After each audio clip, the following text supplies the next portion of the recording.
Hi, this is Michael Buffer, and welcome to the BoxHard Podcast. Hello, everyone. This is Mikey Garcia. Yo, it's your boy, the odd guy himself, Malik King Scotty. Hi, I'm Charlie Edwards. This is Fast Eddie Chambers, and you're listening to the BoxHard Podcast with my main man, Joey Coastman. Hello, everybody, and welcome to episode 43 of the BoxHard Podcast. I'm your host, Joey Coastman. I'm joined, as always, you should be used to it by now, by Ayaz Sumra. Ayaz, how are you doing?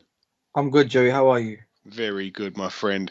Very good. Now, on this show, we've brought you 3 guests. We'll be speaking to all of them in due time. And I tell you what, they've got a combined record of 63 wins and just 1 loss. What a serious caliber of fighters we've got on this week's show. So we've got a former world champion, we'll be speaking to him later, and we've got perhaps a new world champion come the weekend, and we've also got an undefeated heavyweight prospect. You know who the guys are. Of course, we're going to be speaking to them all pretty shortly. Now, we're going to waste no time. We're going to get straight into part 1. We're going to start with a fight that took place over in Japan. This was on Wednesday.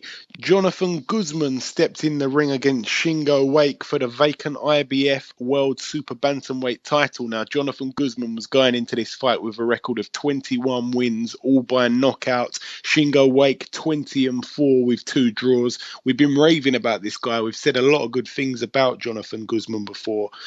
And I tell you what, he proved us right in there on Wednesday night. Jonathan Guzman managed to win the vacant IBF World Super Bantamweight title. So he's the new champ. So I'm the new for Jonathan Guzman. I tell you what, he even managed to knock Shingo Wake out in round 11. So he won the bout by TKO in the 11th. So Jonathan Guzman now undefeated world champion, 22 fights, 22 wins, all 22 by knockout. Shingo Wake, I believe he's never been down in his career, in his pro career at least. And he also had never been stopped. So he's now been stopped. And Shingo Wake was down twice in the second round, once in the third round and once in the 5th round.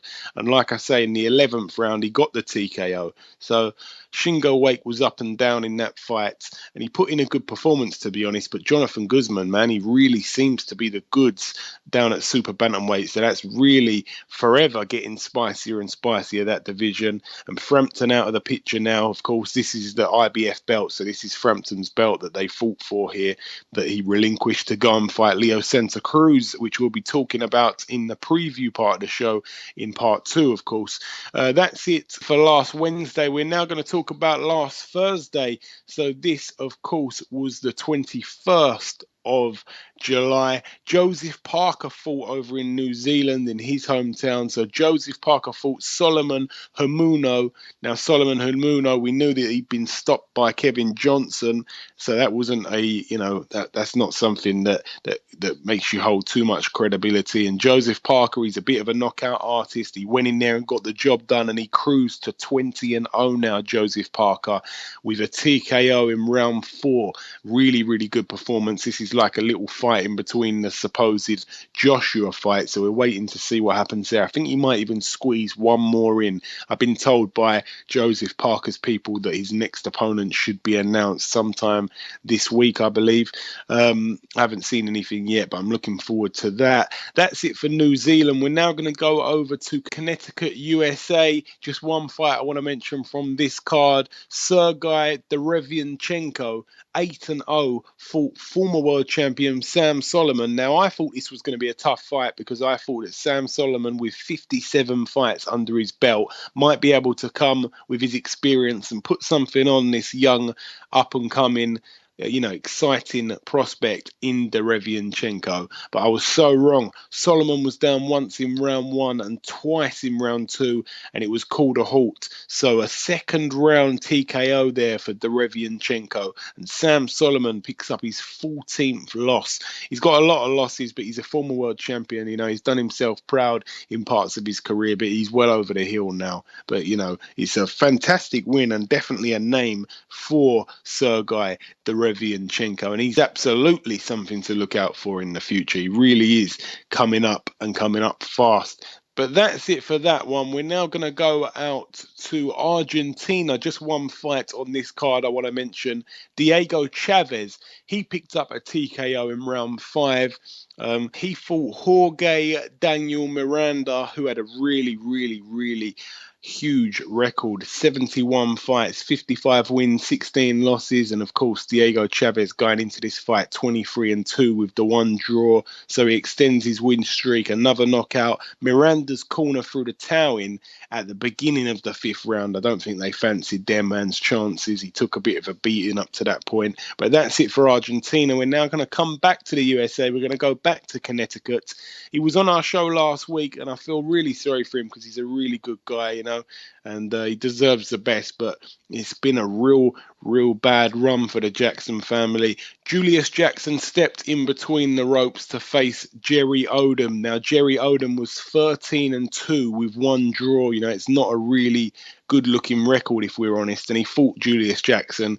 As I said, you know, real gentleman. He was on the show last week. I wished him the best of luck. But he come up short, Julius Jackson. He got TKO'd in the 3rd round. So I'm absolutely gutted for him.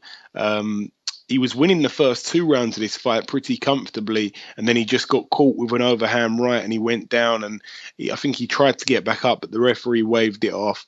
You know, Julius Jackson, I'm like I say, I'm absolutely gutted for him, and I'm shocked by this defeat. I don't know where he goes from here. Like I say, it's been a real bad run for the Jackson family now. Between Julius and John, the 2 brothers, it's 3 losses out of the last 3 fights between those guys. So they need to get back to winning ways and fast as well.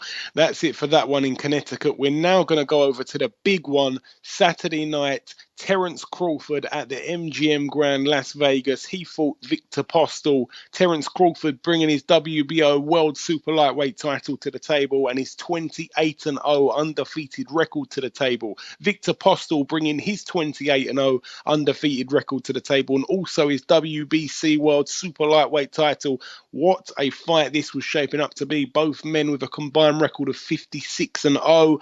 Wow, oh wow. Ayaz, firstly, talk to me about this fight. What did you think of it? What can I say? Crawford is a genius. My word, he literally dominated Postol throughout the whole fight. In round 5, he dropped Postol twice, and obviously as the rounds go on, Crawford just got better and better, and obviously won the fight by 5 points. I tell you what, I must say, I thought, by 5 points, I thought that he won the fight by 15 points. Now, I scored it 120-105 because of the knockdowns, the point that was taken away. I've got to say, I was so impressed with the footwork of Terence Crawford. I think his footwork is absolutely fantastic. He looked really good on his feet, and he just looked strong. You know, his legs look really strong. Very mobile he was, and I was very impressed with that aspect. Also, the fact that he's naturally an orthodox fighter, and he fought from southpaw stance from the first round onwards. Basically, about halfway through the first round, he turned to southpaw. And I tell you what, Victor Postol was fighting like a man who hadn't been near a southpaw in his whole life. You know, he absolutely didn't know what to do, and he was such a problem. He just couldn't do anything about it. He was posing so many problems when he was in southpaw position. Terence Crawford, he was coming forward with the shots. He was on the front foot a lot, and then when he was on the back foot, he was controlling it as well. His speed was excellent. His power was really telling. You could tell that he's got a lot of power at 140. His accuracy was just second to none, and his defense was pretty good as well. Victor Postol was really going for it at times when he knew that he was behind on the cards, really swinging, and he just couldn't hit him clean with anything. He did land a couple of times, but it really didn't bother Terence Crawford at all. And the main thing that stood out to me is Terence Crawford's stamina. the fitness of this man is just incredible. He did look like, I know that I'm not too sure which commentator it was, but they picked up on the fact that they said, he could probably go about 25 rounds in here. I think they nailed it with that. I really do think he was so fit. He could just move. The movement was the key to that fight. He wasn't going to stand there and trade, and he just done really good. And in parts of it, he did stand and trade. And, you could see he was the better man inside, outside, everything. He just absolutely dominated him.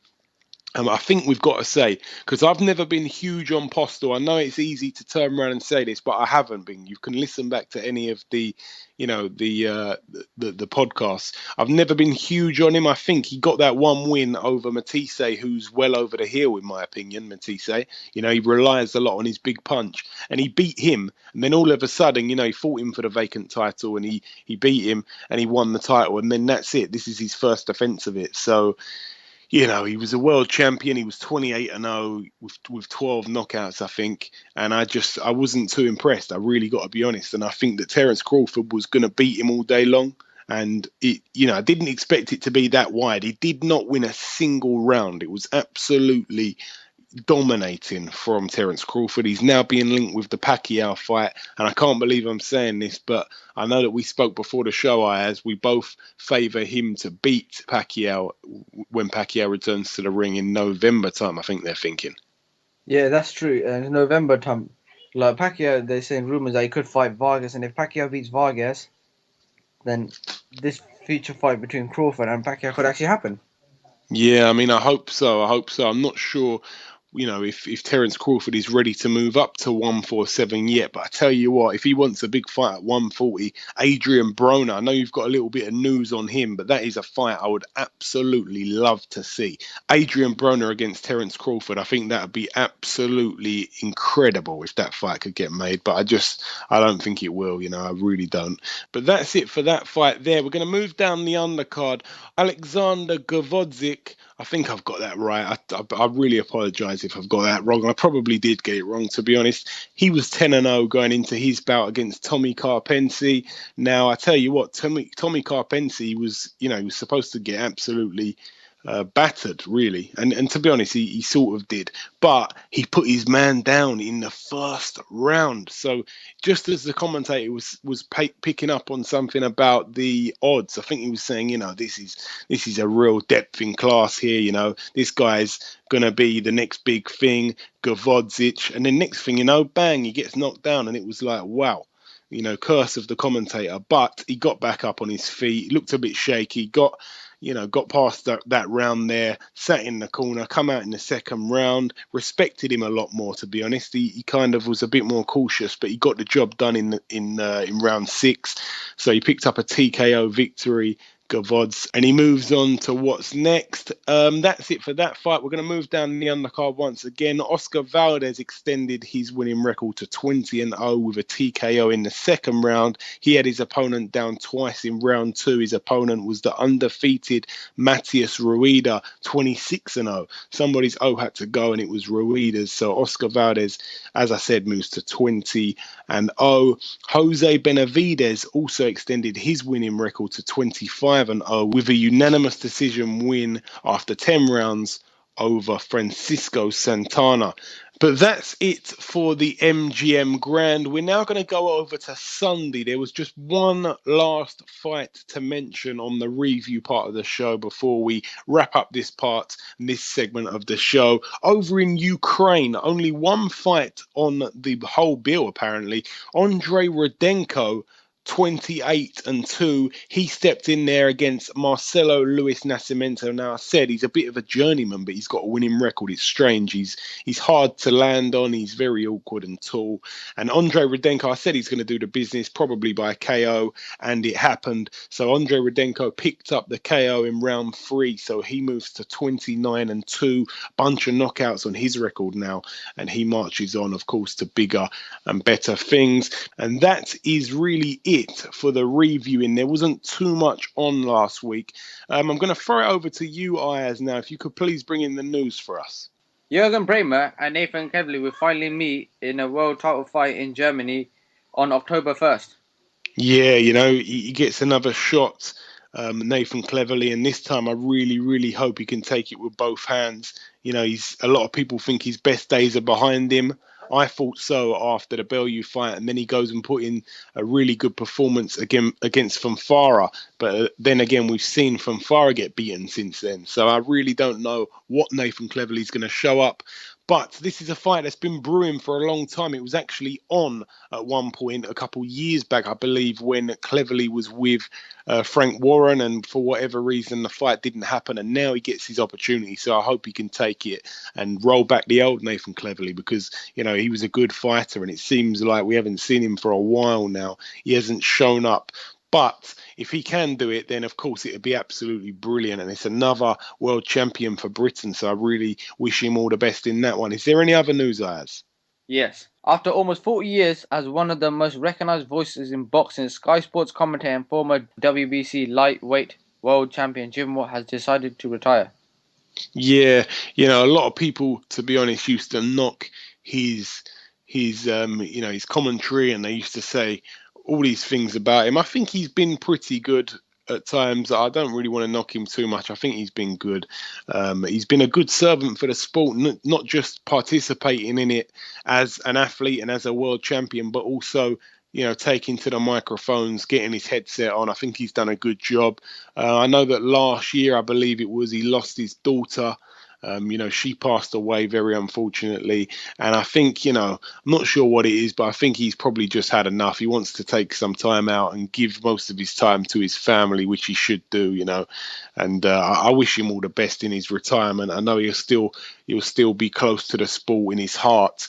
And, it's sad to see him go. But you know what? We've got some real great commentators now. We really have. There's a lot of guys coming through.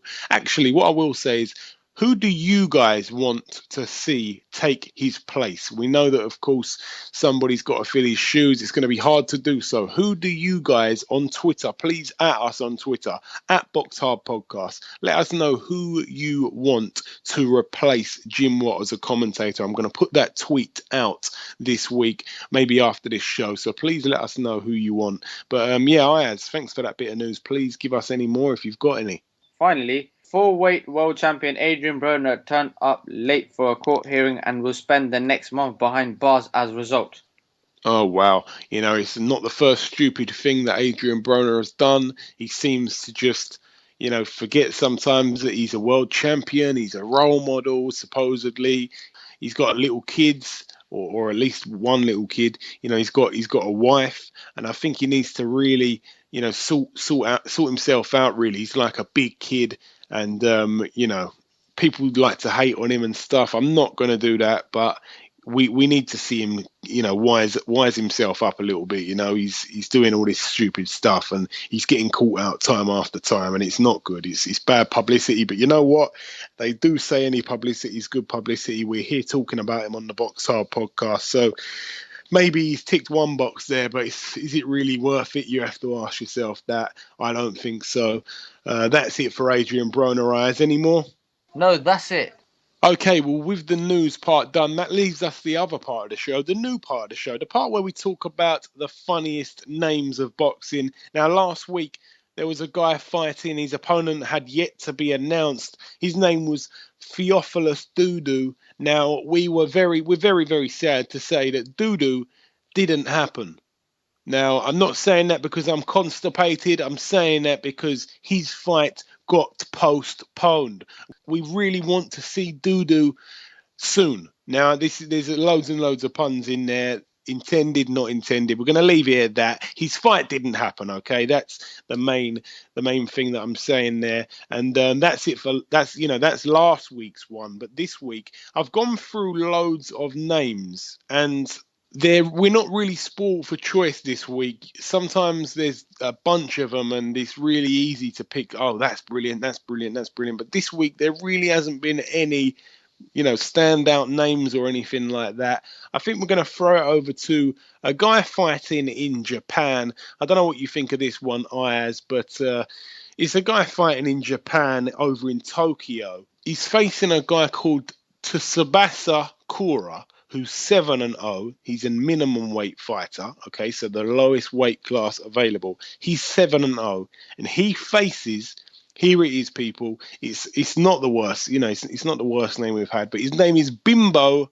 Nacionales. And I know we've had better, and there will be weeks that we have better, but this is the best I could find. Simple as that. Bimbo Nacionales, 14 wins, 11 losses, and 1 draw. It's an 8-rounder. We will keep you posted for next week to see his result, but we wish Bimbo all the best. But that's it for the funny part. That's it for the news. That's it for the reviewing. It's now time to welcome our first guest. Okay, now it's time for our first guest on this week's show. He's challenging the Superman Adonis Stevenson on Saturday night for the WBC Light-Heavyweight Championship of the World. Ladies and gentlemen, please welcome Thomas Williams Jr. Thomas, welcome to the show. Hey, how you doing, guys? Very good, my friend. Yourself? I'm doing great, man. I'm doing great. Just winding down. Just waiting for the fight night. Now, just before we get on to your fight, sir, your fight, of course, on Saturday, I want to time travel back to 3 months ago, the 30th of April, the StubHub Center, Carson, California. You made a real statement in knocking out Edwin Rodriguez. Of course, he'd only had the 1 loss on his record at the time, and it was to arguably the #1 pound-for-pound fighter on the planet, Andre Ward. Andre Ward beat him on points over 12 rounds. You knocked him out in the 2nd round. Ultimately, that win set up this fight for you. Talk us through that experience for you on April the 30th, because that really made your name in world boxing. I kind of knew from the previous fight that would be a good fight for me. We fought on the same card November 13th in Mississippi, and they called me and asked me that I wanted the fight, and I said yes, of course. Man, I just trained hard. I watched the tape of Edwin Rodriguez, and I knew he would be a game fighter. I knew he would be a very stiff challenge, but we got the job done. Yeah, of course, and it was a really exciting fight whilst it lasted. One thing I will point out, come fight night on Saturday, it'll only be 12/13 weeks since April the 30th. Now, I don't know if you had any time away from the gym or not, but have you been able to prepare ideally for this fight, which is obviously, the biggest fight of your life? Yes, after I fought Edwin Rodriguez, I took the family to Puerto Rico. We went to Puerto Rico for about 8 days. I came back. We had like a barbecue, so I had a good 2.5 weeks of just downtime, just doing nothing, just relaxing and enjoying my win. It is a quick comeback, but that's what all fighters want. All fighters want to be busy. I don't believe in being too busy. All fighters want to fight every couple of months if they can, Yeah, absolutely. But have you been able to, how has preparation been? Have you been able to get the most out of the time? Are you happy with just 12 weeks? Because it's not too long, really, in between 2 fights, especially of this magnitude. Yes, I'm definitely happy. It's not like I had to take this fight. It was just an opportunity I couldn't refuse. I didn't get out of shape in the 2 weeks, so I came back in. Near my weight, everything was good. I think it's just the perfect time. Now, I want to ask your thoughts on Adonis Stevenson as a boxer and also a person outside of the ring. What are your thoughts on him, Thomas? As a boxer, I really don't see that much in his game. I think he's a power puncher. I really don't think he could box. I really don't. He's the WBC champion. I can't take that away from him. But he's definitely able to be beat, of course. He has 1 loss with his record like me. I really don't see that much in his game. He's okay. He's the WBC champion. That's all I can say. Okay. Who, in your opinion, is better out of Stevenson or Kovalev? They're both kind of different in their own way. The better overall fighter, I would have to say Kovalev. So if those guys both fought, you think that Kovalev would win on the night? Well, they will never fight because I'm going to beat Adonis Stevenson. But if they did, I think Kovalev will win. I like that talk. A minute ago, you said he's the WBC champion. I can't take that away from him. but you can. I definitely think you got a big chance of taking exactly that away from him Well, come I Saturday can't take night. away from him as of now. You know, anything he did before me, I can't take away from him. I mean, but you know, July 29th, it's no doubt in my mind that I'm gonna be WBC champion. People get things kind of twisted up because I have one loss, but I lost in a fight that I was winning. I was up on the points. You know, I just got stopped because of the cut. I mean, let's not forget. I mean, it's not like he was beating me up or something like that. I was actually present when Adonis Stevenson lost his first fight in Salisbury, Maryland. Yeah, of course. And just for those people, you know, over in the UK, for example, that perhaps don't know, they're not too familiar with your fighting style, who would you say has got a similar fighting style to yourself? And also, in your opinion, has Adonis Stevenson fought anyone who's anything like you? Adonis Stevenson has never fought anyone like me. Very aggressive. You know, I know how to place my punches. I throw nice body shots, real good body shots. You know, I will compare myself to Mikey Garcia. Okay. Yeah, good friend of the show, Mikey Garcia, actually. Oh, really? Oh, yeah, I love Mikey. Yeah, Mikey's actually on our intro. Every show he's on the intro. He does a little bit of voice talking for us on there, which is great. Of course, this fight is going to be Southpaw against Southpaw. Now, I must ask you this, Thomas. I wanted to know. I mean, obviously you've only had the 12 weeks in between, which you're saying's, you know, fairly long enough for yourself. Have you had some top Southpaw training for, you know, in preparation for this fight? Because the one thing that stands out to me is I believe you've only fought one Southpaw as a pro. Am I right with that? You might be right. And that one Southpaw, I know that of course you wasn't getting beaten up in that fight, but it was to Campillo, which of course is the only blemish on your record. Oh, you're talking about me. Yeah, yourself, yeah. Oh no, I fought. I think this is like my sixth Southpaw that I fought. Oh, really? Fifth or sixth. Oh, okay. Because I was basically going to ask you, especially in recent fights anyway, of course, you know, your only loss came to the Southpaw. Apart from that, all the top level fighters you've been in with have been orthodox fighters. Now you're coming up against a Southpaw, and Adonis Stevenson, his record against Southpaws, he's knocked all of them out, everyone that he's fought. I just wanted to ask you, have you had some ideal world level Southpaw sparring up to this point? Because I think it's a big factor on fight night to face arguably one of the best Southpaws in world boxing in Adonis Stevenson. Well, you know, in boxing, you only can spar up to a certain level. You know, to the point, the level that we're at, everybody that we're fighting, that will be sparring, that will be top level, will be a potential opponent. So we're not going to spar that high up in the ranks. You know, that goes for Adonis Stevenson, that goes for me. I mean, I can go back to a fighter by the name of Peter Quillen. You know, he fought. I forgot the fighter he fought, but he had Julian J. Rock Williams in training camp with him.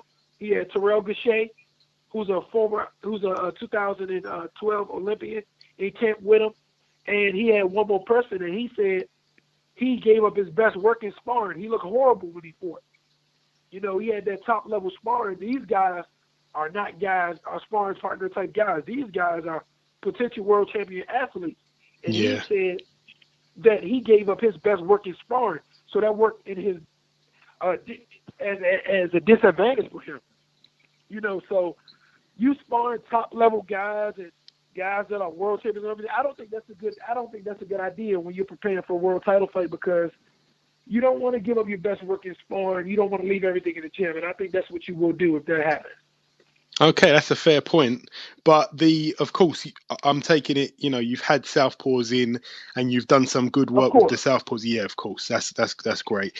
Now, I want to ask you about a couple of fights that are coming up in and around your weight category. Of course, it's penciled in now for November the 19th, I believe, Ward against Kovalev. Now, I know that, you know, you're saying that, of course, Kovalev is the man if it comes down to him and Stevenson. But how do you see the fight going with him and Andre Ward? I mean, Andre Ward still has to get past this guy on August the 6th. Yeah, of course, yeah. If he can get past this guy, which I think he will, I think it would be very interesting. I don't know who to pick in between Kovalev and Ward, but I'll definitely be present at the fight. I don't know who's going to win. I really don't know. It's definitely going to be a good one. Also, I wanted to get your opinion on a fight that's shocked everyone this side of the water. Kell Brook against Golovkin. I know it's a little bit underneath your weight class. It's a couple divisions down, but what do you think about that fight there? I pretty much follow boxing in every weight class. I like the fight, man. I'm a big fan of Kell Brook. Big fan of Kell Brook. I think he's a man at 47. I don't know about him moving up to 160 to fight Triple G. They did a press conference, I think, last week. He looks kind of small compared to Triple G. He looks real small, you know. It's going to be tough for him. I know that. It's definitely going to be tough. Yeah, for sure. And also, I wanted to ask you this. I wanted to ask you, which I have to ask this to every guy we speak to from overseas, particularly in America. Everybody that I speak to overseas, I have to ask them this. Who is your favourite? Now, you can have as long as you need to think of one, but who's your favourite UK fighter from history? It can be past or present. Past or present? Maybe Frotch, maybe. Okay. Didn't expect that one coming out, but okay. Yeah, I know you didn't expect that one. So you was a fan of the Cobra Carl Frotch, yeah? Yeah, maybe Frotch. You know, yeah, maybe Frotch. I mean, he only lost to, I think, Andre Ward, right? He didn't lose to anyone else. He lost to Mikhail Kessler as well. Really? Yeah. He avenged that defeat, but he lost to Mikhail Kessler on one occasion. Yeah, but like I say, he was able to avenge that one. But that's his two losses. And the reason I like Carl Frotch, and he blasted George Groves. You know, George Groves was supposed to be this up and coming guy. He was supposed to be tough for Carl Frotch, and he laid him out.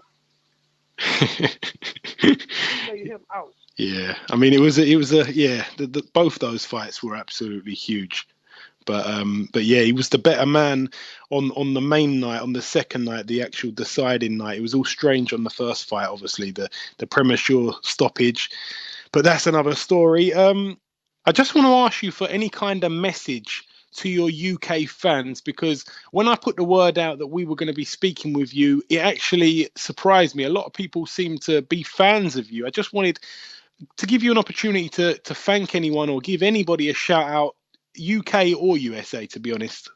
Man, you know, I definitely want to thank all the UK fans, you know, for supporting me. I just pray and thank them and just tell them just to continue to support me. You know, one of my biggest influences in my life is my mom. You know, my mom, single mom, raised me her best. You know, we didn't have everything, but she gave us what she could, and she was a hard worker. So that's the person I want to let know who is my biggest influence in my life. You know, you would think it probably would be one of these boxers or something now, but it's my mom. You know, I owe a lot to my mom. Yeah, absolutely, man. It's good to hear that nice touch from yourself. Now, the last thing I want to ask you before I let you go, Thomas, if I can squeeze you for a prediction for fight night on Saturday night, how do you think it's going to play out? It won't go the distance. I doubt if it goes 6 rounds. That would be a long fight if it went 6 rounds. My prediction, I'll knock him out before 6 rounds. Okay, that's it. Now we're on record with that. Listen, Thomas, I wish you the absolute best on Saturday night. I really, really do. And I hope that, next time we speak to you, we'll be speaking to the new WBC Light-Heavyweight champion of the world. Thank you for giving us a bit of time so close to your fight, my friend, and God bless and the best of luck. Hey, thank you. See you soon. Okay, now it's time for part 2 on this week's show. This part, of course, the preview part, you should already know that. We just finished speaking to him. We're going to start right over in Quebec, Canada. Top of the bill, Adonis Superman Stevenson. He faces Thomas Williams Jr. Now, we just finished speaking to him. Really confident, very, very confident and a nice guy.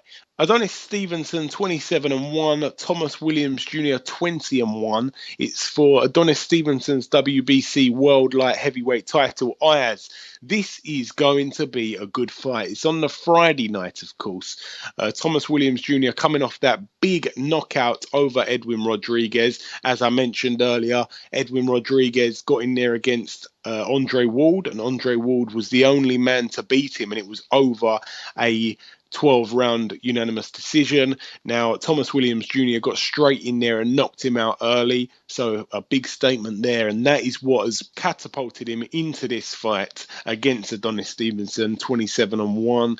Adonis Stevenson, you know, a lot of people looking at him as the number 2 guy in the light heavyweight division behind Kovalev. What do you think about this fight, Ayaz? You know, of course, we just spoke to him. You know, he's very, very confident, and he's absolutely sure he's going to stop him within 6 rounds, he said.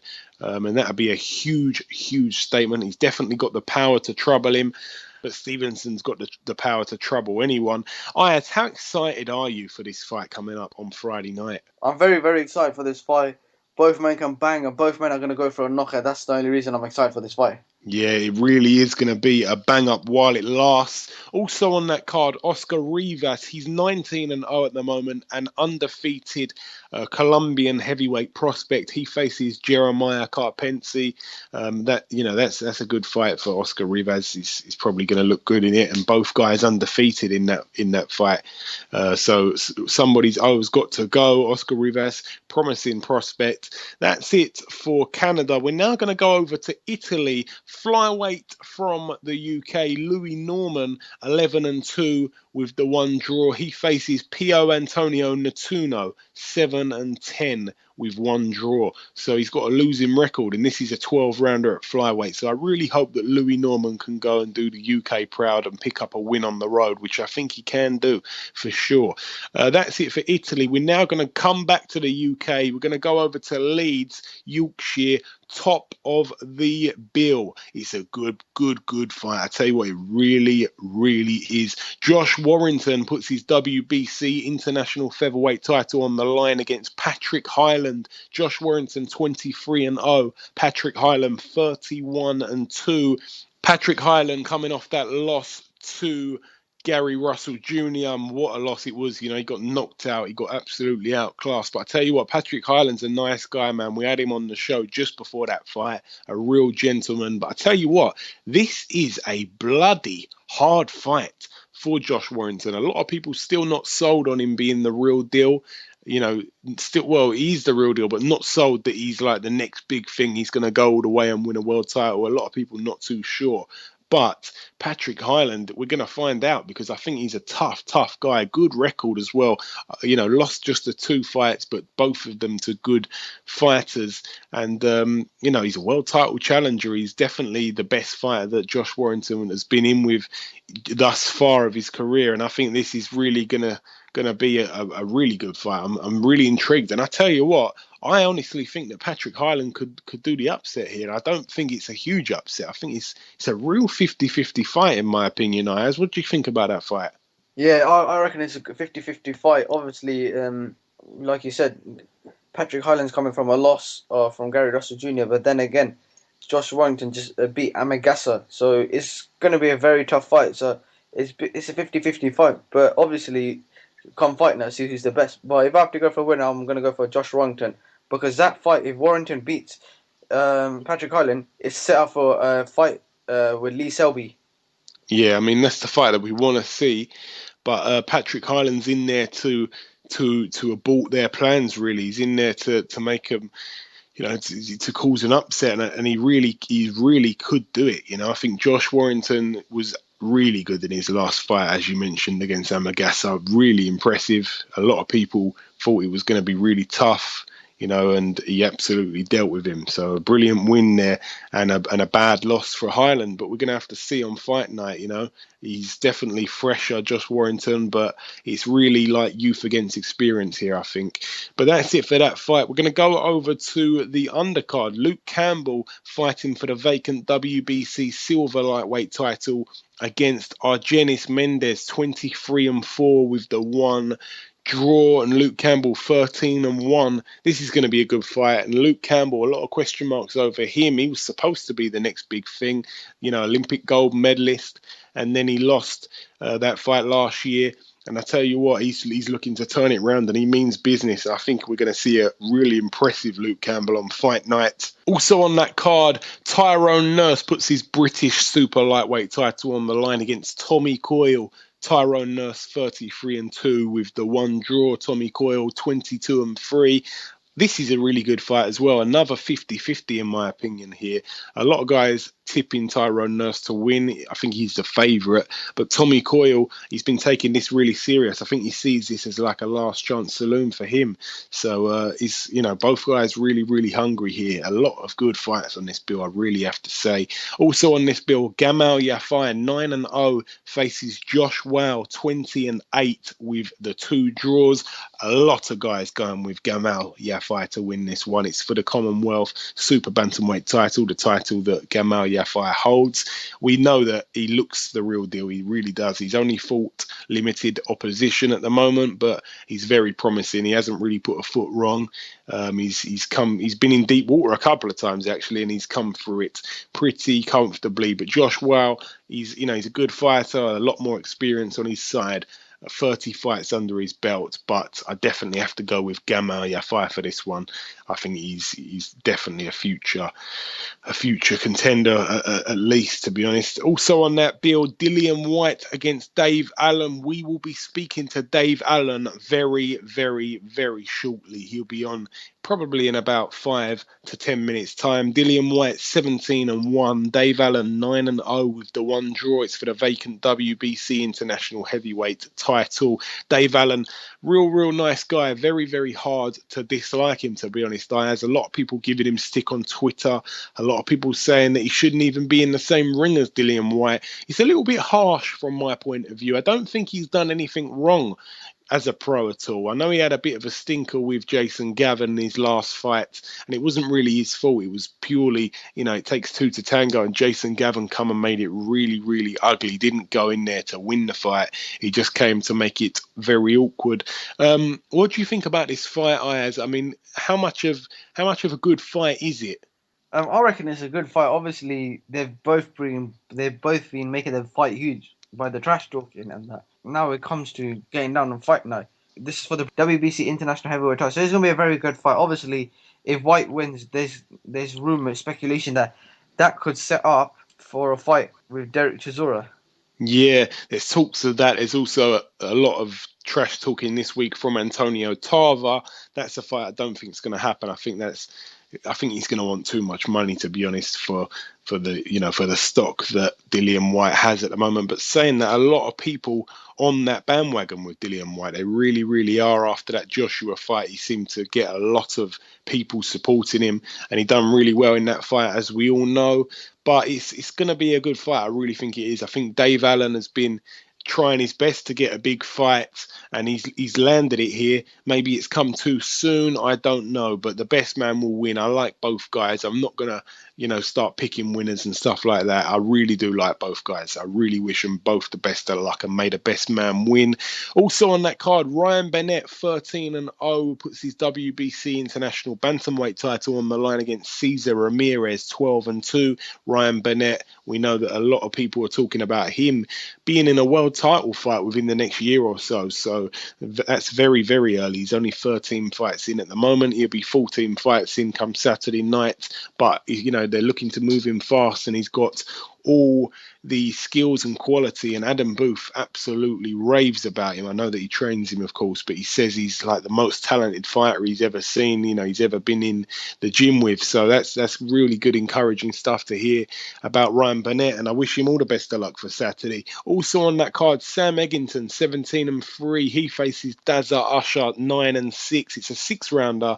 at welterweight. Sam Egginton really looking to get back in there from that loss to Bradley Skeet. Bradley Skeet, we had him on the show last week. He'll be in Cyprus now. He's having the time of his life. I've seen the pictures. He looks in tremendous shape. I know he's going through the paces out there as well, but it's not only that, it's also a little break for him, which he definitely deserves. So Sam Egginton, we wish him the best of luck, and I'm sure he'll get the job done in good fashion. Also on that bill, the return of Funtime Frankie Gavin. He's been out the ring. We're not going to talk about why, but there's a few things that's gone on outside the ring, and we're happy that he's able to return, and he's got a record, of course, of 22-2. He faces Ivo Gogosevic, 12-16 with 2 draws. It's a 6-rounder. It's at welterweight, so Frankie Gavin still campaigning at 147.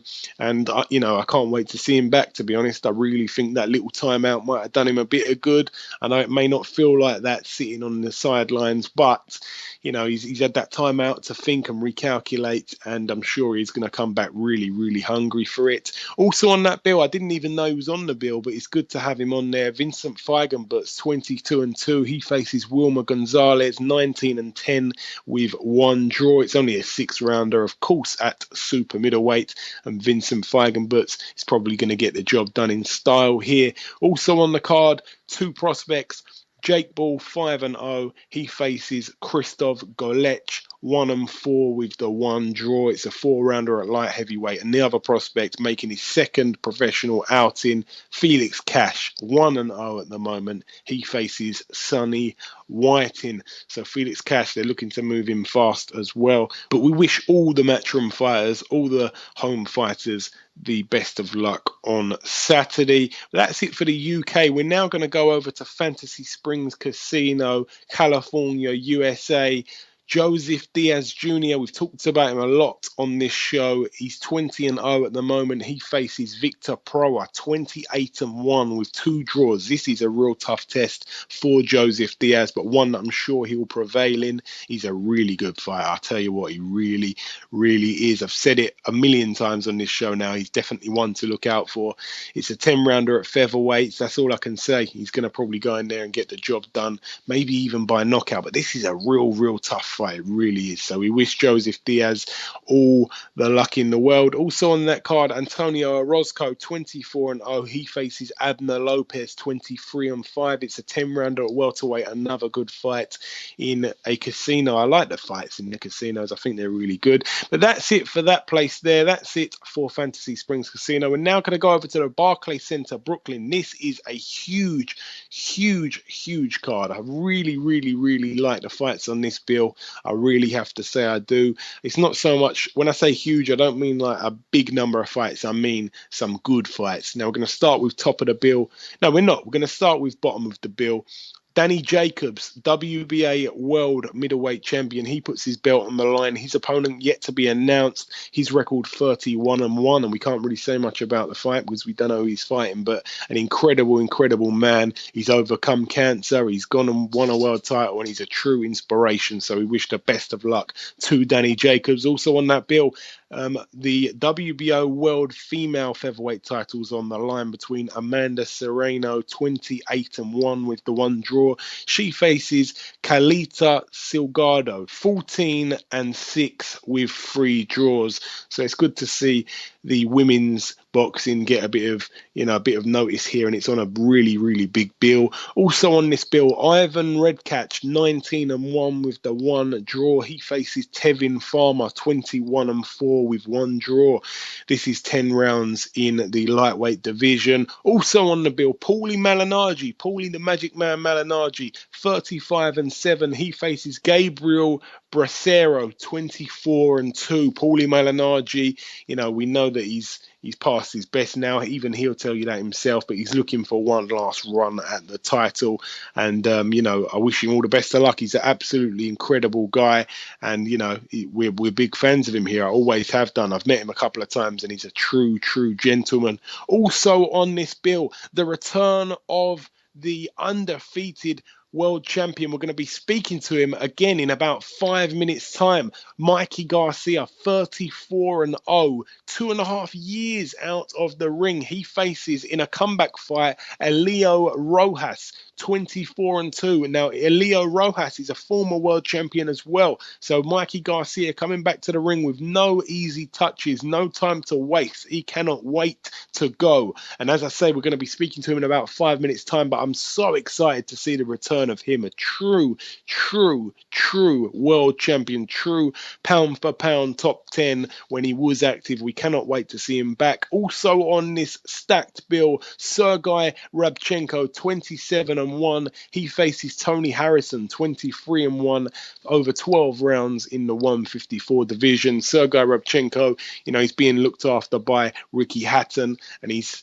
a good fighter, and we can't wait to see who's going to win this fight, because both guys have a combined record of 50 wins and just 2 losses, and the winner goes on to bigger and better things for sure. It's probably a world title fight next, I'd imagine, for one of the, for whoever wins it. And now the main event, Ayaz. I know that you've been looking forward to this fight for a long time. Leo Santa Cruz, 32-0 with the 1 draw.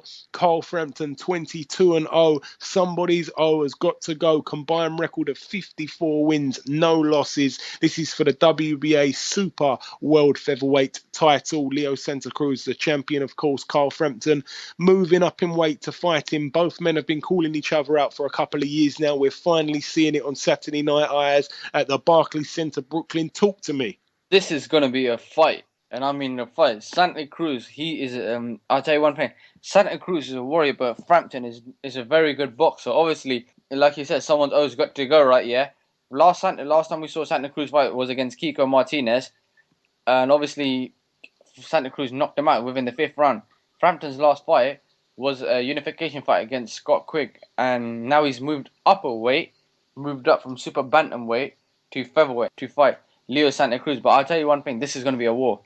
It is going to be a war. It really is. Leo Santa Cruz, he's a proven real champion. He's not a paper champion. He's a good fighter. And we didn't think this fight was going to happen. We really didn't. They've both been calling each other out, as I said, for a long time. Carl Frampton moving up in weight, and he's serious about this fight. He's really serious about this fight. Looks in tremendous shape, I may add.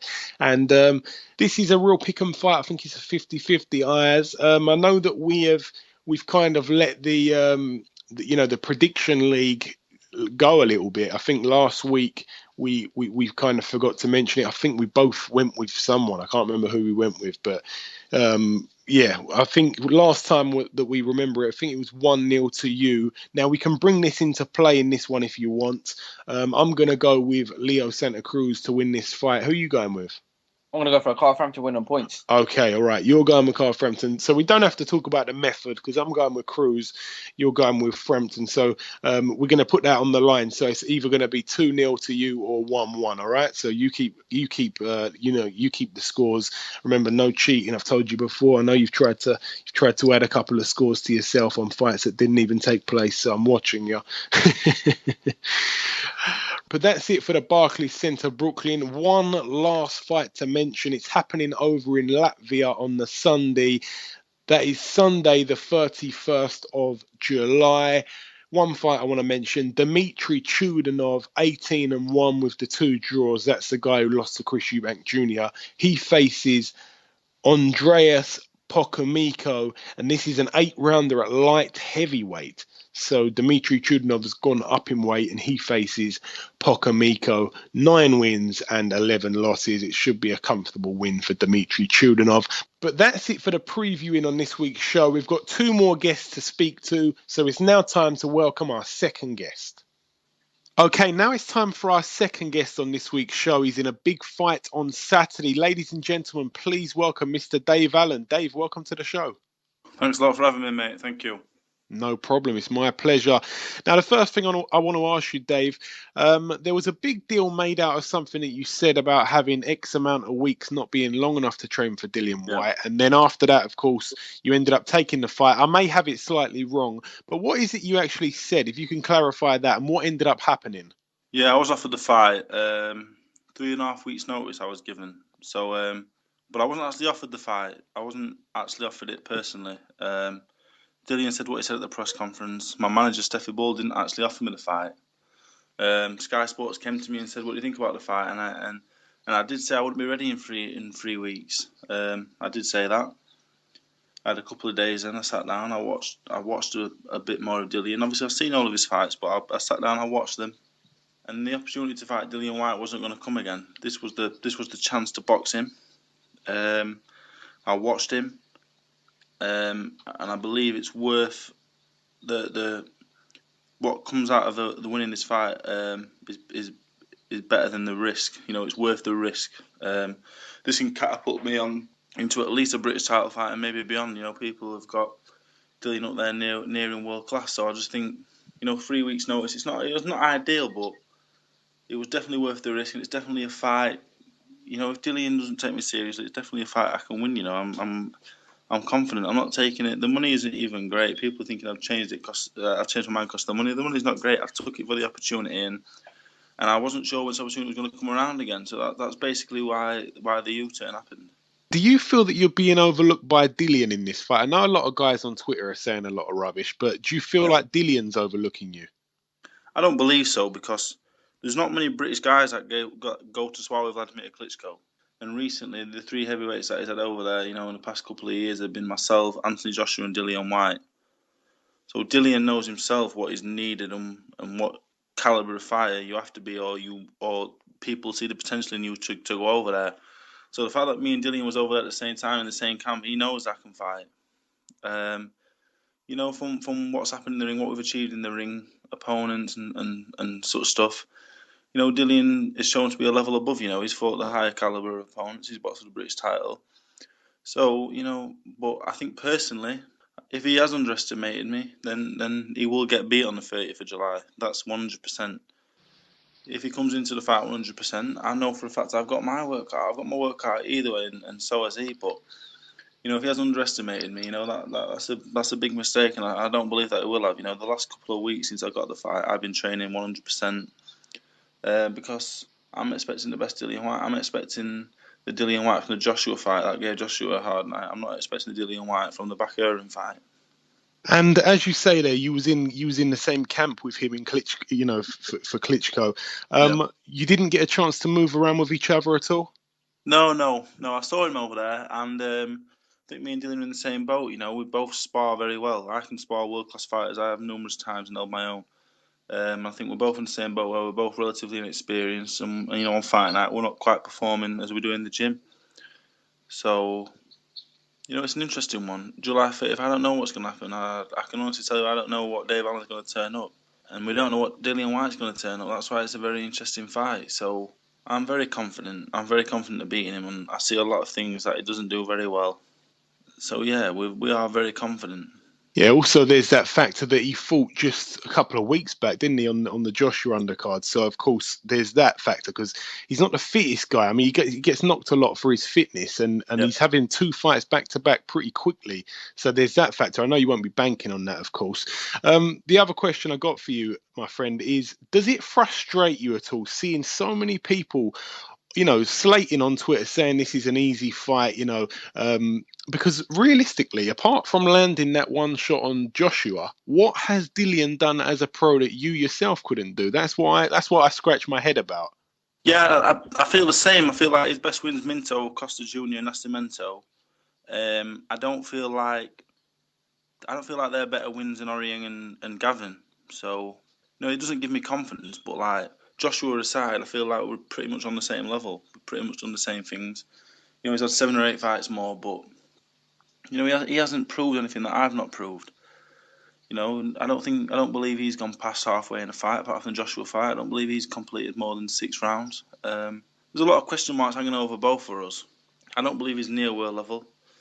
I believe he's a solid domestic heavyweight right now, domestic level heavyweight, and I'm probably not even a solid domestic heavyweight right now. I'm looking to make that transition to that level on the 30th of July by beating Dillian Whyte. If I do so, I put myself as I'm a British title level heavyweight, no more, no less. And if I come up short against Dillian, I'm not quite ready for that level yet. I'm very I know where I'm at.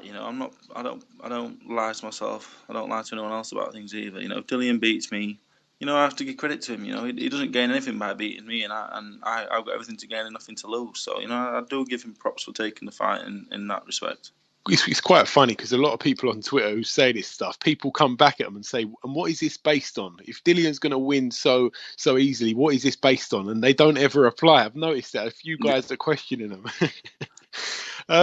Just for the people that don't know, of course I know, but there's a lot of people that just think you've come out of the blue from nowhere. But for the people that don't know, obviously, you fought, not the best level opposition in the pro ranks, of course. You're only building yourself. But sparring wise, what are the names you sparred with? Just remind some of the people, please. Tyson Fury, Anthony Joshua, the Olympian Joe Joyce, Arthur Spielker, Hellenius, Fraser Clark. He's rated in the top 10 in the amateur game. There's so many I forget. I do forget. I can usually reel them off. Vladimir Klitschko. I feel like I've definitely sparred the top 3 heavyweights in the world right now. Maybe Deontay Wilder may have something to say about that, but I feel like I've sparred the 3 best heavyweights in the world. Yeah, for sure. And I know that Dillian sparred 2 and boxed the other. So I honestly think the winner of this fight between me and Dillian, this is the breakthrough fight. The winner of me and White, I believe, will go on to world level within 18 months after the fight. I think both right now, when the potential that me and him have, I think potentially we're 2 of the best heavyweights in the world. But I've nowhere near showed what I can do. The Gavin fight was a blessing because if Dillian takes what I did in that fight and he takes that as what I can do, he's in for a rude awakening. And the same if I took him from the Bakurian fight, I'd be in for a massive shock on the 30th. I've seen this about Klitschko. I know what he's capable of. I know if he can bring that into the ring, I'm in trouble. But I know on the 30th of July, you're not going to see me from the Gavin fight, and you're not going to see him from the Bakurian fight. I think we're going to bring the best out of each other. I just believe I've just got that little bit extra. I think I'm just a little bit more athletic. I've only had 3 weeks to prepare, but I believe I'm just a fitter man. I'm just a fitter, better athlete, and I think my boxing has been highly underestimated from the Gavin fight, where I feel like, I wouldn't say I froze, but I just didn't take it serious at all. I was very unprofessional, and I'm going to right a lot of wrongs from that night. Yeah, not only that, but it takes 2 to tango, and he come to make it so ugly, Gavin. It was just, he wasn't really there to win or nothing. He was just there to make it ugly.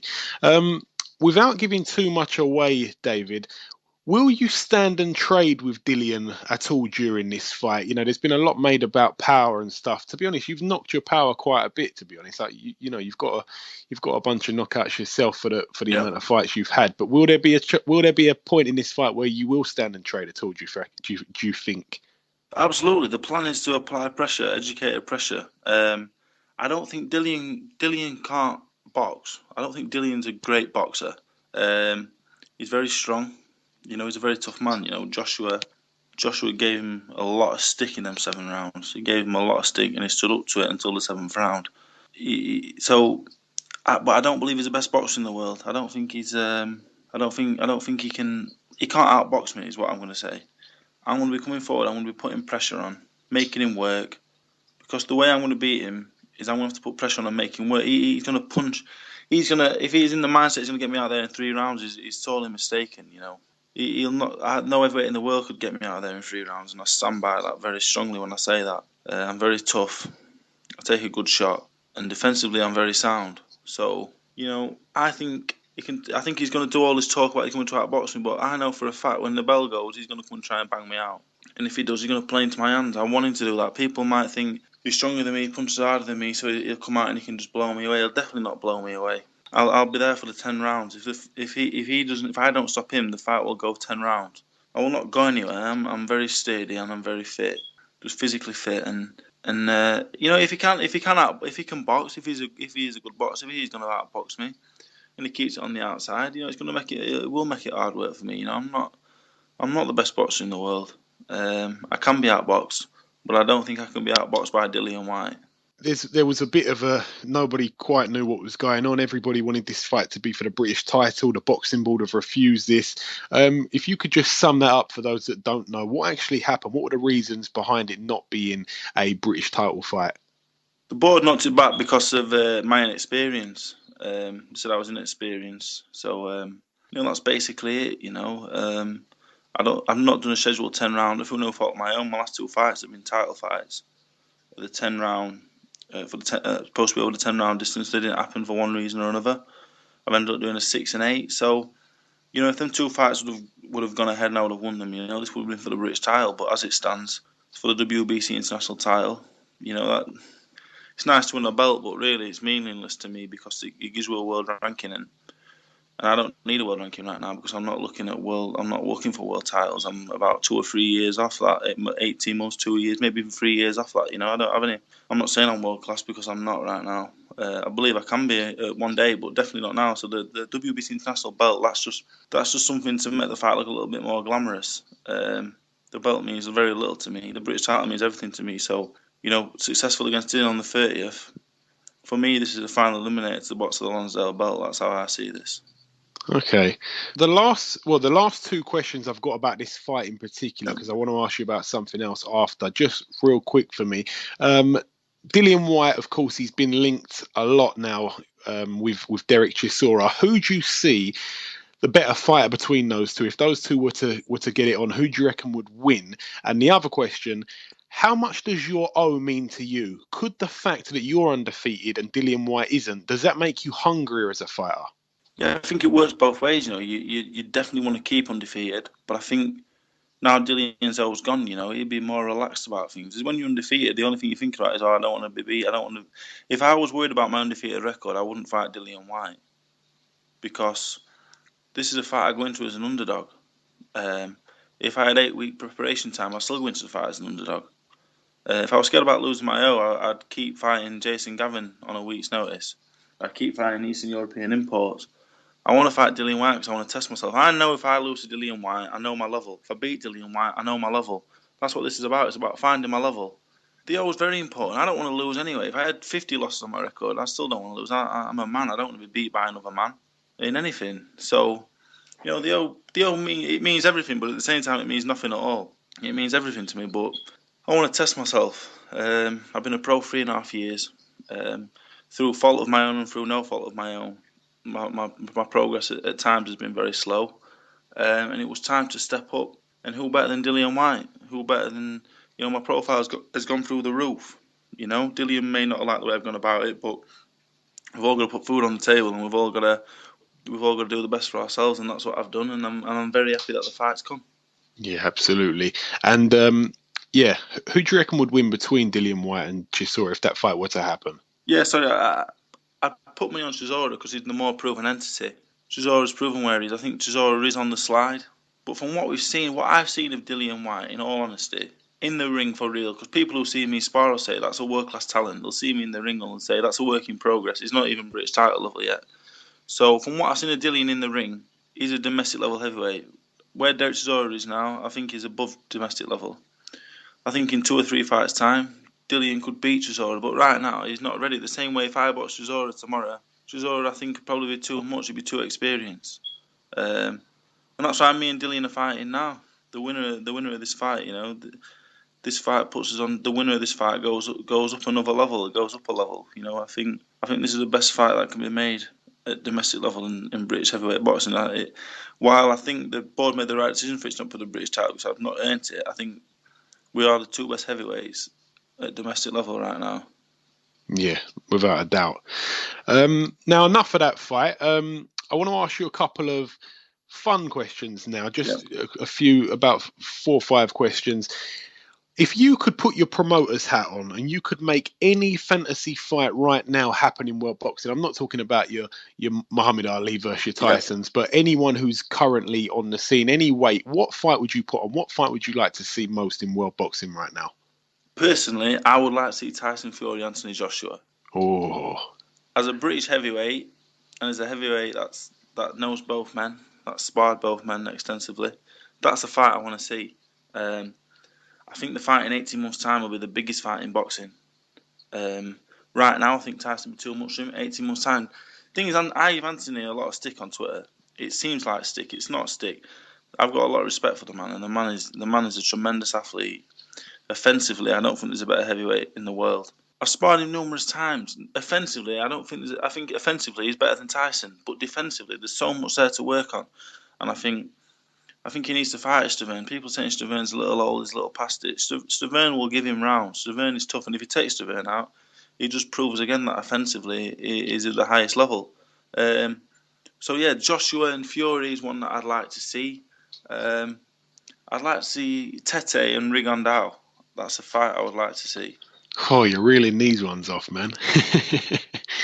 Man, you should be a promoter because you put on some serious fights. Those two are definitely ones that a lot of people would like to see, Dave. I was going to actually ask you, Wilder against Joshua. I know that it's a fight that I think both parties are both gonna try to avoid for the near future. But if that were to happen right now as their next fight, who do you see winning that one? I think that's a real 50-50. I think offensively, both of them are very wild, and they've both got a lot of defensive frailties, and they both punch hard enough to take each other out with one shot. So I see the same with Parker. I think Parker and Joshua is a great fight for the fans. You say that about a lot of heavyweights, 50-50 whoever lands first, but Parker and Joshua are both good enough to land it on each other. You can get to heavyweights and say, oh, they hit each other, but the likes of Breezy was never going to hit Joshua. Parker's good enough to stick one on Joshua, and he hits hard enough to out him if he does so. But Wilder, Joshua, I'd probably lean towards Wilder on experience. But yeah, that's definitely another fight that I'd like to see. Any fight involving Joshua, Wilder, Fury, even Klitschko at his age. They're like seeing to see Klitschko in with Wilder or Klitschko with Joshua. The massive fights, and the heavyweight division right now is as good as. If all these names do get in the ring with each other, it's going to be an amazing 18 months, 2 years coming up. Yeah, for sure. Now, the last thing I want to ask you, Dave, about your fight before I let you go. In your heart of hearts, do you see this going to a points decision, or do you see a knockout? I don't see Dillian Whyte. I don't think he can stop me. I know he punches hard. We rock Joshua. I'm coming there with a mindset. I'm going to be the first few rounds. I'm going to be putting the pressure on, and if Dillian comes for the fight, we're going to be tired in the second half of the fight. That's a definite. We can be as fit as we want. We're heavyweights, and I'm going to be coming out there to force a good pace. If Dillian comes to try and outbox me, and if he wants to try and outbox for 10 rounds, he does that. If he comes and tries to bang me out, he won't do that. He will not bang me out. That is just a fact. In my mind, I will not be stopped, so I will not be stopped. I feel that very strongly. So yeah, I think it's gonna go into the later rounds for definite, because I'm looking to put the pressure on and get him out of there late, and I'm sure he's gonna be looking for the knockout as well. But when all is said and done, I see it as a late stoppage or a points victory for myself. It's gonna be a good fight. It's not gonna be like the Gavin fight, because he's gonna be looking to work as well. The Gavin fight, I was poor, but I was always trying to work. I keep a good pace. But it's like you say, it's two heavyweights, and if we do hit each other, no one's chin. I've got a good chin. He's got a good chin.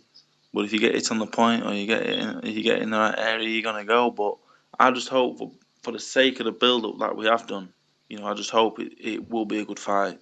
And the way I am, I come to fight, and I know he does as well. So I don't see how it can be a bad fight. I'm just hoping for a good fight. Both come out healthy, and I come out victorious. That's a perfect night for myself. Yeah, I'm sure it'll be a great fight. I really am predicting fireworks. Before I let you go, Dave, is there anybody you want to thank? Anybody you want to give a shout out to? Perhaps sponsors, anything like that? Now's the time to do so. Yeah, my sponsors, the Front End Lab, Luke Costas. He's been a big help. He's a new sponsor on board. He's going to be helping me out for this fight and beyond. John Shakespeare, shackatthebookiesmacker.com. He's been there for the Gavin fight, and he's still on board now. Alpha Scaffolding, new on board again. It wouldn't be possible without them. After the Gavin fight, I was struggling and itching around, and it really helped. It is impossible for a young pro to do it without sponsorship. And obviously, I've joined a new training team with the Ingles. Dominic trained me for the first part of this camp, and I've got Junior Witter and Amir Killer Khan taking over. And training's gone really well. And thanks to those that have bought tickets, I'm obviously pretty short notice coming to Leeds to support.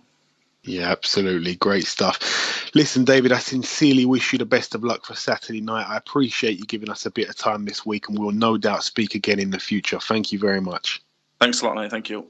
Okay, that was Dave Allen there, feeling extremely confident. Both guys that we've interviewed so far in this week's show, both underdogs and both extremely oozing with confidence, which is fantastic to hear. Now, I know in the preview segment, I actually said we're going to be speaking to Dave Allen in 5 or 10 minutes. And I also said we're going to be speaking to Mikey Garcia in 5 or 10 minutes. So I'm sorry that I got my timing so wrong. We've spoken to Dave Allen just there. We're now going to welcome our third and final guest. Now it's time for our third guest on this week's show. Ladies and gentlemen, please welcome the undefeated two-weight world champion, Mr. Mikey Garcia. Mikey, welcome to the show. Hello, I'm very honored to be here. Thank you very much. It's always a pleasure to speak to you and to everybody who's listening. Absolutely, man. Absolutely. Now, it's crazy because, of course, we've got you talking on our intro every week on our show, but we haven't actually interviewed you yet up until today. So my apologies for that, taking so long to get onto you, No worries. Thank you for having me. Now, of course, you've been out of the ring since January of 2014, just over 2.5 years come fight night. Can you talk about what kept you out of the ring for such a long time? I know there was a lot of promotional issues. I know you probably can't get into too much of it, but what can you tell us?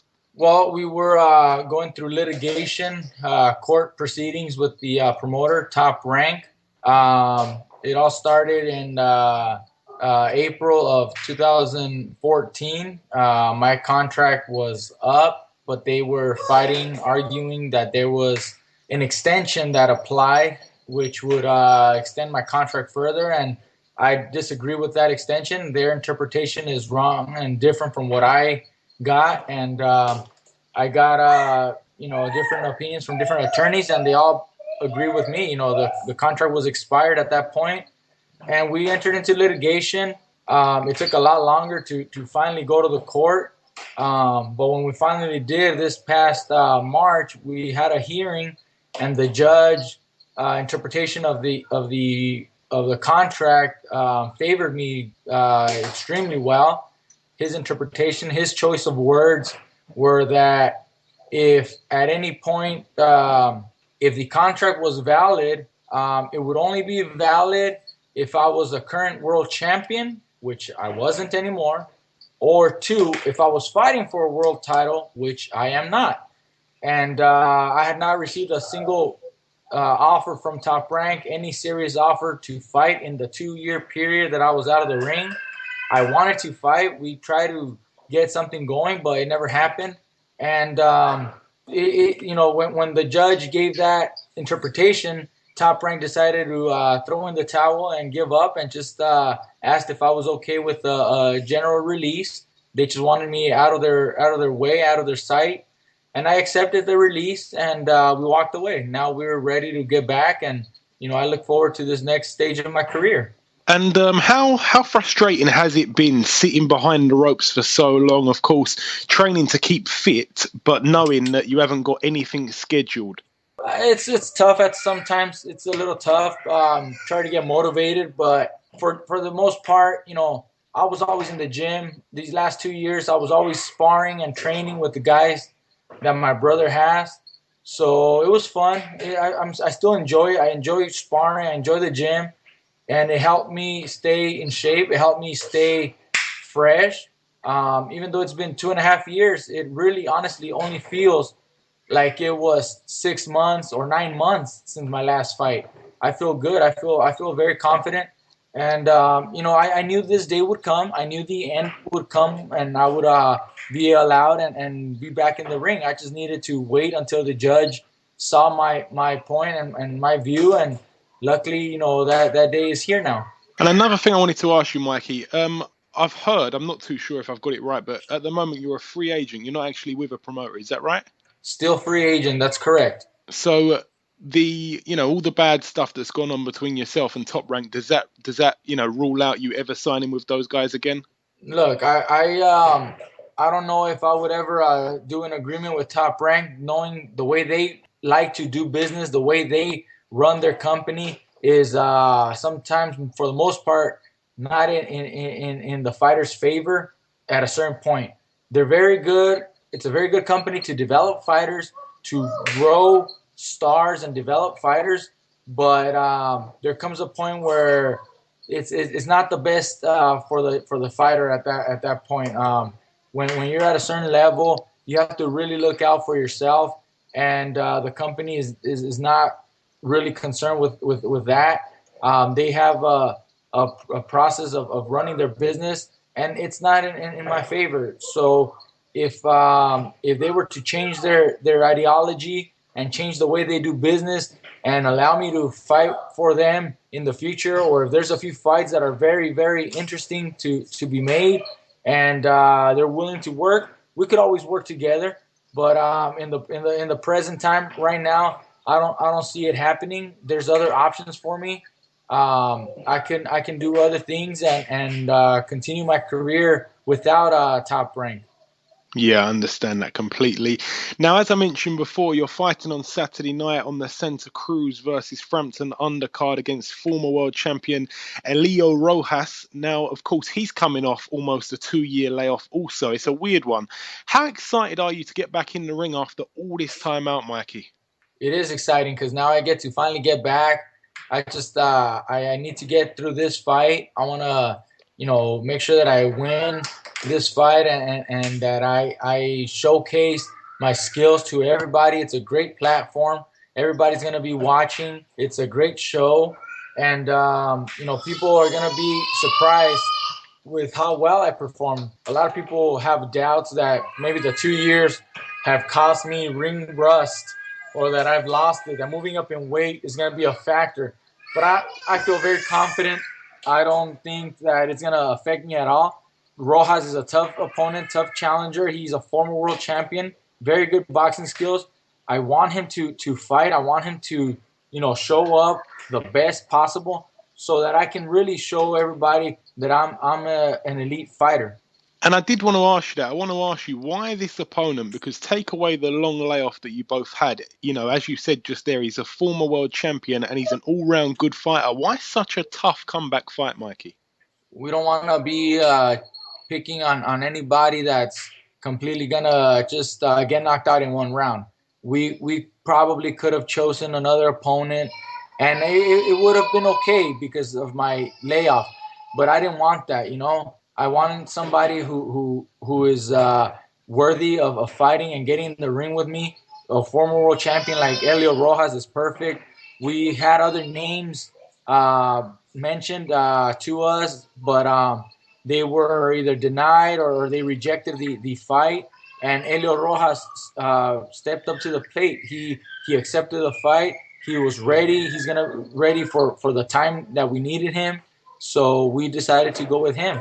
Is there any chance those 2.5 years outside of the ring may have swallowed your prime, Mikey? How confident are you that we're still yet to see the best of Mikey Garcia? I am in my prime. I was off for 2 years, but I'm only 28 right now. I feel strong. I feel healthy. I feel very, very confident. I've been in the ring the whole time in the gym training, so I don't feel like I've lost anything. And if anything at all, I think I'm more motivated now. I'm hungrier now than I was before. That the little break actually has helped me, spark that fire again. And there's a lot more that I need to accomplish in the boxing world. So you're very confident that layoff wouldn't have taken anything away. You reckon you can come back and pick up where you left off, yeah? Yes, I'm very confident. I believe I'm still in my prime. I had to take a break for 2 years, but I'm only 28. I was never injured. I was never hurt. So I feel very, very, very healthy. I think my body is very healthy right now, stronger than before. I am moving up in weight, but that's something that I had already planned prior to me taking the break. And, I think the break has actually helped motivate me more and spark that fire once again, because at a point I was already getting a little tired of, bored of the same routine and just, training camp after training camp, fight after fight, nonstop. So the break has allowed me to enjoy myself, have time to myself, have a nice vacation, and I'm back. I'm hungrier now. I feel great. There's a lot I want to accomplish, more titles that I want to win, and I'm sure people are going to be very happy with the way I perform. Yeah, me for one. Now, this fight you're having on the weekend, it's at 140. You just said there that you're moving up, so you're basically officially going to start campaigning at 140. Is that right? This fight is going to be 140 pounds, but I plan on moving down to 135 pounds, the lightweight division. I want to fight for a world title in the lightweight division soon. Hopefully I can get that fight before the end of this year. Okay, yeah, because when you said you're moving up in weight, I was just checking if it was like a long-term thing. If it's just for maybe this fight and maybe the next or whatever, then that's all cool. Because I heard a few whispers that you were perhaps trying to get Terry Flanagan in the ring, of course. Yes, well, the reason why, I was champion at the featherweight limit and super featherweight, both times for the WBO title. Terry Flanagan holds the lightweight WBO title, and that's the reason why I want him. I want that belt. I have preference for the WBO. He's a champion. He's undefeated, great boxer. Just had another victory this past week, and that's who I would really want to have a title fight with. I think it'll be a great fight, and I want to get that title in the lightweight division. Do you think, in your opinion, Terry Flanagan is the main man in the lightweight division? I know that there's obviously, you've got, the likes of Linares out there and also Anthony Crolla doing a lot of big things over here in the UK as well. Well, because Flanagan is undefeated, he's in his moment right now. He's very confident. He's a world champion. That's who I target right now. Crolla is fighting Linares. Winner of them. If we can, possibly later maybe unify the titles, and those are going to be great fights. These are all great champions. But my first objective is to win the first world title that Terry Flanagan holds. I really want that WBO title. And I want to ask you about a couple of other fights taking place. I want to get your opinion on Canelo taking on Liam Smith. What do you think about this fight, Mikey? Well, it was a surprise because everybody wanted to see Canelo and Triple G. Yeah.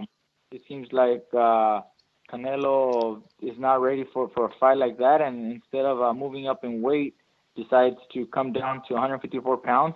If he feels more comfortable at 154, then just stay there at 154. No need to be fighting at 155 or any catch weight. Stay at 154. If he's fighting, Smith for a WBO title at 154 pounds, then just stay there. End the conversations of fighting Triple G, and just challenge, anybody who's at that super welterweight, junior middleweight division. Yeah, for sure. Also, I wanted to get your opinion on Kell Brook against Golovkin. Realistically, most people would have liked to see Canelo fight Golovkin and Kell Brook fight Liam Smith, but it's gone the other way around. Yeah, well, you see, if Kell Brook is taking on this big challenge in front of him, I give him all the credit and all the credit he deserves for taking and believing in himself like that. But it's a big difference in weight, big size difference. It's not like Kell Brook is moving up to fight a small 160 or a 160 pounder who has moved up from the junior welterweight divisions and little by little gain momentum into the middleweight limit. It's not like when Cotto was there. Cotto's a small guy compared to the natural middleweights. Cotto was originally 140 pounds, then 147, 154 is already a stretch, and then 160. So you got guys that have moved up in weight, have accomplished titles there, but are naturally smaller guys. And Triple G is not that guy. Triple G is a huge 160. He's very, very strong. Kell Brook is going to have a tough fight, I think. He can box, and that's what I think he needs to do. Box and make Golovkin miss and make him pay. And if he can do that, then he has a chance. But as far as size and strength advantages, Triple G has all those advantages. Yeah, Yeah, of course. Now, as I mentioned, you're fighting on the undercard of Leo Santa Cruz and Carl Frampton. How do you see this one going? A lot of people, from this side of the water, giving props to Carl Frampton for moving up. He's been shouting out Leo Santa Cruz's name for a couple of years now, so he's finally got the fight. But who do you reckon's going to win this one? I know what you're going to say already. No, well, it is a very, very good fight. It's a tough fight for both guys. Frampton, world champion, 122 pounder. At a time, Leo was also there at 122. So they're evenly matched. As far as the skills, they're both great fighters. I think that the height and reach that Leo has over Frampton might help him, but not so much because Leo doesn't really use his reach. He doesn't really box on the outside. He comes in throwing a lot of punches, and he's also exposed to getting hit. So I think it's gonna be a very even fight. It's a tough fight for both guys. They're both champions. So it's a very good fight. I have to side a little bit more with Leo for that edge in size, but I'm sure Frampton is gonna give him all he has, and it's gonna be a very close fight. To me, it's almost a toss-up. It's almost a pick-em fight. It's almost 50-50. Okay. Now I want to ask you this. It was a bit unexpected because we had Thomas Williams Jr. on the show earlier, and I asked him a question. I said to him, "Who would you say you've got a similar style to?" And he said Mikey Garcia, and I said, "Whoa, that's a bit of a strange one. I didn't expect him to say that." And I said, "Oh, Mikey's a friend of the show," and he said, "Oh, I love Mikey. So I've got to ask you, how do you think his chances are going to be against Adonis Stevenson on the 29th? Well, Stevenson is, very, very heavy hitter, but, he hasn't really performed so well. He hasn't met expectations. He's had a few fights where people aren't very happy with the opponents that he has. So, I mean, it's a very good fight. I think, if he's well prepared, he comes in shape and wants to take that title and show everybody he's got the skills. He can definitely do that.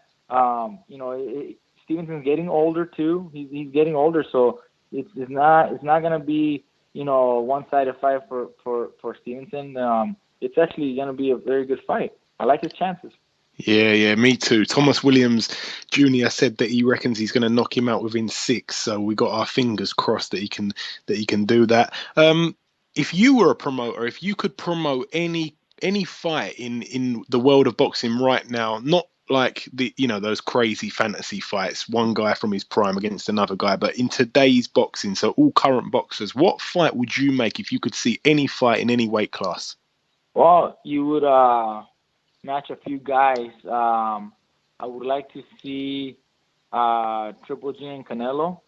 I would also like to see, which I think from what I know, it's going to happen later, in the year, Ward and Kovalev. I think that's happening in November maybe.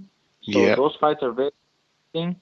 In the smaller weight classes, you got guys like Chocolatito versus Estrada. I think that would be a very good fight. And around my division, I mean, you got Crawford. I would love to fight Crawford. I mean, those are the matchups that you need. You gotta have, every once in a while you need those matchups between two world champions in that division, and that determines the man. And you got guys, right now Linares fighting Crolla. That will, also be a great match, very great matchup for the lightweight division. So sometimes you do get them. Sometimes because of politics and business, you're not able to get the fights that we want. But those are fights that I think everybody can agree are great matches, and everybody will be enjoying. I have to ask everybody this from the United States and any other country, to be honest. Who's your favourite UK fighter, past or present? I had always liked Ricky Hannon. He was exciting. He was aggressive. He came to fight. Great body puncher. He had great body work. And he brought the fans, man. The fans were exciting. I never got to see him live, but I saw him on the television. And oh my God, this guy brought in a crowd. And I've liked Ricky Hannon. And the last thing now, Mikey, one last question I'm actually going to throw in there. If it was down to you, who would you like to fight? If you could only get one fight, by the end of the year, would it be Crawford at 140 for the WBC and WBO titles, or would you rather fight Flanagan at 135 for his WBO lightweight title? I would go after Crawford at 140 because he's going to be holding WBO and WBC, 2 titles at once, Okay, interesting. Yeah, so just before I let you go, Mikey, any message to the UK fans? Because a lot of guys absolutely love you over here. Everybody I hear speaking about you over here always says good things, and we've been desperate trying to find out what's going on, and we're so excited that you're back. So a message for any UK fans supporting your journey. Well, I just want to say thank you very much for the support. I hear you guys are big fans, and I know it's boxing is huge out there. I really wish I can come out there sometime and maybe get a fight out there, and then so you guys can have a chance to see me live. It might end up being against one of your fella fighters, but it'll definitely be a great fight. So I appreciate all that. Thank you very much for all the support. And, just look forward to the next stage of my career. It's going to be a memorable one. Absolutely. Excellent stuff, Mikey. Listen, it's been an absolute pleasure having you on the show finally. It's great to have your voice on the intro every single week. So I just want to give you a special thank you for giving us a bit of time on this week's show, my friend. So close to your fight. I wish you the best of luck for Saturday night. Thank you very much. You're welcome very much. Thank you. Appreciate it. Okay, now it's time to conclude episode 43 of the BoxHard Podcast. I've been your host, Joey Coastman. Ayaz Sumra has been Ayaz Sumra. What a whopper of a show, if I may say so myself. We've spoken to Mikey Garcia, we've spoken to Thomas Williams Jr., and we've spoken to Dave Allen in no particular order. The best of luck to all 3 guys. I think it's the first time we've actually had 3 guys on our show that are all fighting on the upcoming weekend. We had no fighters on from last weekend, probably because there wasn't too much to choose from. There was hardly anything on, but I wish the best of luck to all 3 guys, and thank you very much to all of you for coming on this week's show. A massive thank you, as always, to the fans that make this show exactly what it is. Remember to tweet us on Twitter to let us know who you'd like to replace Jim Watt in the commentary seat. We'll be back next week with another big show, as always. Until then, take care.